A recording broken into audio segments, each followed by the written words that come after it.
This is a podcast by the Straits Times.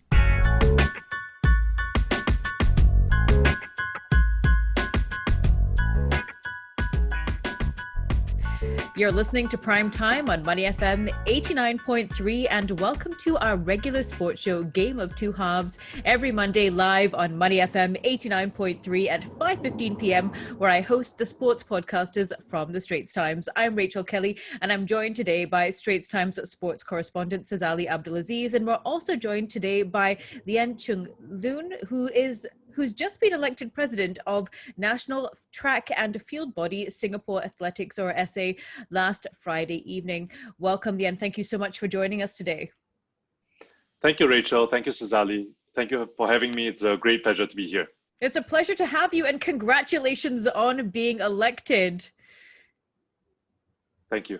Great. So perhaps you can tell us, along with your full 9-person slate, you're going to form SA's new leadership for the next 2 years. Can you tell us what targets you and your team have set out to achieve in the first 100 days? Definitely. The thing about any transition is that it has to be smooth, it has to be fast, it has to be seamless. Nobody is going to cut us any slack, least of all ourselves, for getting up to speed quickly. So even in the lead up to the elections, we had already articulated a 100-day plan because we wanted to be able to hit the ground running. Elections were on Friday. On Saturday, we had already met to discuss in extensive detail. And before that, we had outlined 3 parts of our 100-day plan, which we are now in the implementation process. The first is to review the ongoing legal cases. The second is really to outreach to our athletes. As you know, the SEA Games is next year. Next year's SEA Games will be in Vietnam. We have roughly about 11 months before qualification closes. So we want to make sure that we reach out to the athletes, get a sense and a gauge of their current performance state and training, and also also start to think about what qualification looks like under COVID conditions. Obviously, it's not very helpful if athletes go overseas to compete and come back and have to serve a 14-day quarantine where they will be detraining. So this second piece is really around focus on the athletes, outreach to them with an eye on the SEA Games. Again, no guarantees on medals, but we do want to make sure that every athlete is given the best chance of qualifying and representing and doing us proud. We know how stressful it has been and how disappointing it may be as well if they don't have an opportunity to compete, and calendar obviously has been very empty during this period. So the second point really is around reaching out to the athletes, hearing athletes, coaches, the broader community, but with an eye of something that's quite urgent, because 11 months is not a long time in terms of athletic performance. And you've mentioned quite a few elements as well. I want to ask you, what's the key challenge that you and your team have to overcome? The key challenge here, I think we have a lot of support, lot of support from the affiliates, from the community, many well-wishers. We are just trying to, the task list is very large. There are many pressing, and they're all pressing. Many things are all pressing. So we're just trying to make sure that we organize ourselves better so that we can tap on all these additional resources and well-wishers and supporters and resources so that we can be more effective. I always say that the association is a multiplier. So we want to make sure that we do well so that we can multiply the base stock, whether the base stock is of the athletes, the community, the coaches, the affiliates. Now, you briefly mentioned legal issues, and among the things that you've inherited are some legal issues involving SA. Can you tell us what you plan to do about them? I won't go into any specifics. There are quite a lot of different ones involved, but we've already over the weekend spent time, spoke to independent legal advisors just to get a handle on it's the same with the athletes, right? One is take stock of all the current issues. Second, assess them independently. And third, craft a strategy now that we have access to a few more of the details. So we had broad outlines previously, but now we have access to more details. We can also We're also empowered to seek legal advice on this, and we have already done so. Now, going back to the elections, each individual in your 9-person slate received at least 14 of 17 valid votes. Now, that's quite a vote of confidence, literally, from the affiliates. How does that make you feel, and does it give you hope for unity in the scene? It might be a little bit cliche to say humble, but it is humbling. When people ask me how I felt after the elections, it wasn't jubilation or elation. It was a sense of responsibility, because this is not a competition per se. It is not about my slate beating the other team, which I have great respect for, right? I mean, both teams came. We made our pitch. I think we were able to convince the affiliates a little bit better about what our team can bring to the table. So it's not about we won. That's why I always said this is not a competition. The spirit that we need to bring into the AGM is collaboration. And after the AGM, we still would love to work. We need to work with all the affiliates, not just the ones that voted for us, but the ones that may not have voted for us, and the ones, and it's not just affiliates, right? It's the broader community. So the feeling is really one of responsibility. The feeling is one that I'm glad they gave us a strong mandate. So don't get me wrong, I appreciate the strong mandate. A strong mandate is important because it means that they believe in the plans. It is a validation of the plans that we have talked about and that we are already beginning to implement as of the night itself. Rachel, just a point. I mean, I myself as a journalist, as a member of the media, I guess in a way we are external stakeholders in the sport. And from my view, it was very heartening to see, everybody sort of pulling together in one direction, whichever way it might have gone. One thing I've gathered from talking to some of the affiliates is that they appreciated Mr. Lien's team ground up. The fact that they actually took the effort to go down, meet athletes, coaches, and officials on the ground, and actually take a genuine interest in hearing from them and understanding, what their needs and their concerns are. I think Mr. Lien just a couple of minutes ago mentioned about SEA Games 2021 and trying to do what they can to facilitate getting the best out of the athletes for qualification. And that's huge, that's important, because many times in the past, not just in athletics, in some other sports as well, it's more of, okay, we'll support you by sending you to a competition overseas. But, whether you qualify or not, whether you meet the mark or not, that's down to you, and that's it. So it's very much, you do it, if you show us the results, we'll send you. So I think it's a very athlete-centric approach then, and one that over the years, you could argue could be improved upon, and hopefully the current SEA leadership can actually do that. So do you think then there's more that SA can do to foster harmony and unity in the local scene? Definitely, but again, the SA doesn't operate alone. We are. I always say that we are the multiplier, we're the ecosystem builder. We set a tone. But ultimately, athletics is also ground up. I'll give an example, and that's why we use the name. It is a ground up initiative. It is a ground up system that we need to depend on. So last night, for example, yesterday I had a chance to meet with the Club Zoom president, Mr. Teng Wei Liang, and he handed over yesterday the leadership of Club Zoom to a much younger president. And I think it's incredibly heartening. It's incredibly heartening to see that there is renewal at our clubs as well. And the more of this that we see, it tells us our clubs are rejuvenating, our clubs are renewing. I was very, very happy. He literally had a baton with him that he handed over, and I thought it's just such a very nice gesture. So the clubs are pulling together. Hopefully, we will be able to have events, activities, build that spirit a little bit more, and always starting first with how we conduct ourselves, the tone you set, the intent that you set, I think is really what would make the difference. right? So I think, the new president's Mr. Lim, younger gentleman, 400-meter runner. Great. So very happy to see renewal going on at the club scene. So it's my plea and my ask of everyone during our campaigning was, it's not just the SA.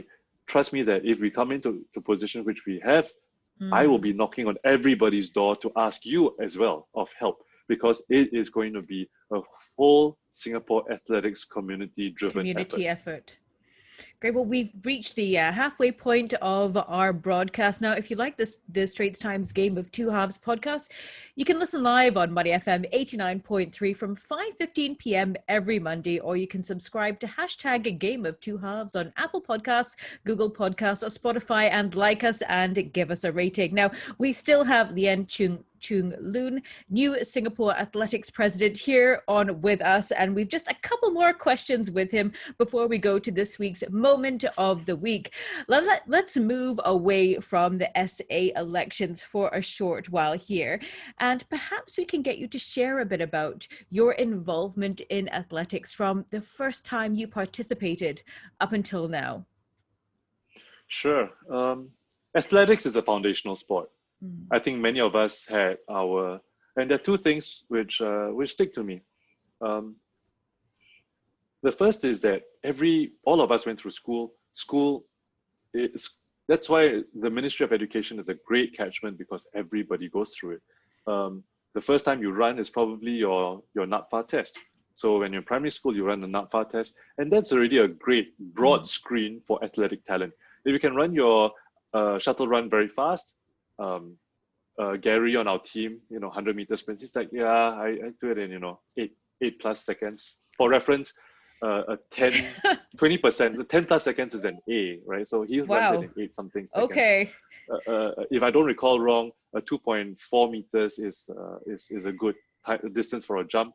Gary does it in like 2.9 or 3 meters.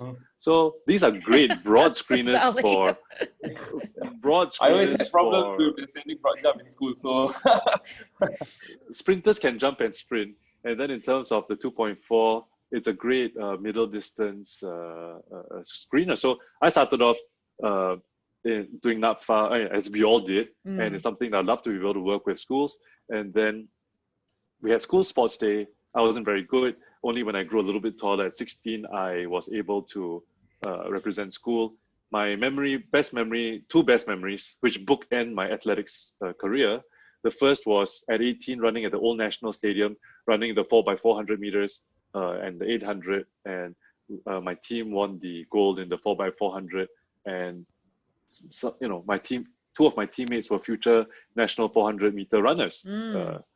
Timothy, Kun Kiet, and then the third member of the team was De Jie. And then fast forward 20 years, I took part in the Asian Masters, and it was held at the new National Stadium. And to have the privilege and the opportunity to run in the new National Stadium was unbelievable. And again, the last event is always the 4x400, and we came in second behind the Sri Lankan team, which had the gold medalist. It was great. I mean, touch and go for a while between us and the teams from Taiwan, Hong Kong, and all very, very strong. So these two memories of at 18 and then running faster at 38, running a better PB, it was fantastic.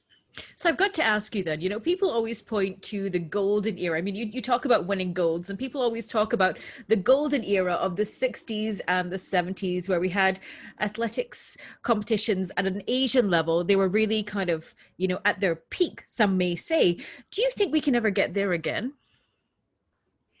I think there's the short answer is if we work hard, there's no reason that we can't. But if you take a slightly, I'm thinking a little bit more, I take a slightly more nuanced approach, which is that on an absolute, if you look at performance on an absolute basis versus performance on a relative basis, it is true that the world in any field, in any endeavor, is more competitive now. So what happens is that many of our regional neighbors are really big powerhouses. So we should not and are not constrained necessarily, but we have great resources. We've got great talent. Some may have access to larger pools of population. But what is true is that there's more competition now. We welcome that competition. What is a golden era? There's a golden era in terms of having a lot of medals. There's a golden era where you know that the system works, where you've got a flourishing, ground up community, which then translates into elite athletes. I am really looking for a golden era where the health of the ecosystem is great, where the community spirit is great, where the coaches, the clubs, the athletes really feel good about the sport. They're proud of the sport. If you have that, then the medals will come. I don't know again about whether we will ever get that haul, because everyone else has come up very strongly. But in terms of, have we done the best that we can? Have we recaptured that spirit? And also, whenever I speak to any of the older gentlemen in the sport, some of the seniors in the sport, I just caught up with, for example, Mr. Ong Yo Fee, who still holds the 4x400 meter record. And that, I can't get it, maybe 1974. Probably in the 60s or 70s, right? Or 74. I think it was like 73, 74.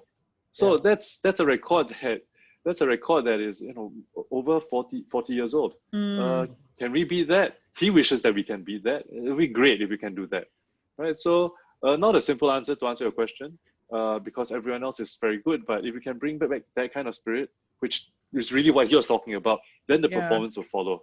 Sazali, that's what really people they care. Yeah, Sazali, what are your thoughts? To what Mr. Lien said, he mentioned the ecosystem as a whole, and it's it's commonly said there are so many medals up for grabs in track and field at every SEA Games or Asian Games, and for some reason Singapore we have sort of trailed other countries a bit over the decades, to the point that we are only competitive in maybe 3 or 4 events. I think it's important that for the health of the whole ecosystem to be more competitive over a broader number of events. I think that's one of the things that Ms. Lien has said is his goal. Personally, you talk about whether we can sort of go up a level or a couple levels to be competitive, at the Asian level.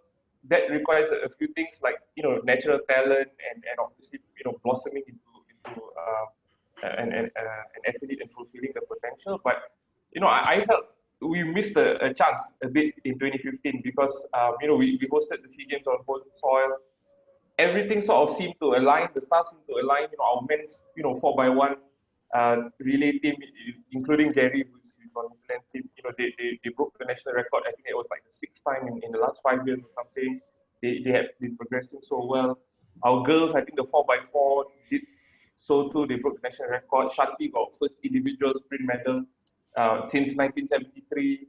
We had people like Dipna Lim, Fasad, Soruyong, Zubin, sprinters, and there was a win in the sales of Singapore athletics, and I felt that the progress of these athletes and their achievements could have been built on.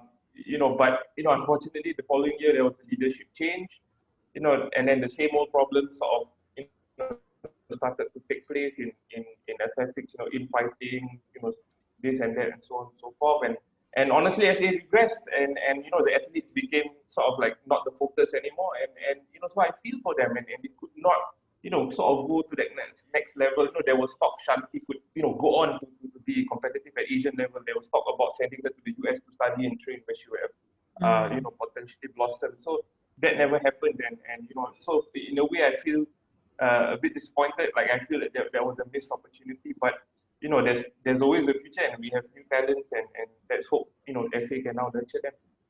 Well, there's so much for us to catch up on this topic, especially with Mr. Lien joining us here today. But that's all we've got time for. And before we wrap this week's Game of Two Halves episode, Sazali, what's our moment of the week? Yeah, just very quickly. I think usually we like to highlight the best of sport as the moment of the week. But for this week's episode, we have to give it to the farce that was the handball decision given against Spurs in their 1-1 draw with Newcastle on Sunday night. It was a travesty. It was horrible. The player wasn't even facing the ball, and I hope it will be the tipping point, for the football authorities to make a change in how it's implemented. I strongly believe something has to change, and that handball decision, that moment, could be a defining one for that to happen. Well, there goes the final whistle for our sports discussion of the week. We hope you've enjoyed listening to us. Follow Straits Times hashtag GameOfTwoHalves podcast on Apple Podcasts, Spotify, Google Podcasts, and you can also catch this episode on the Straits Times YouTube channel later this week. Thank you for listening, and thank you to our special guest this week, Mr. Lien Choong Luen. We wish you all the best of luck as you embark on the next 2 years with Singapore Athletics. Thank you so much for joining us today. Thank you, Rachel. Thank you, Sazali. Thanks, Sazali, as well.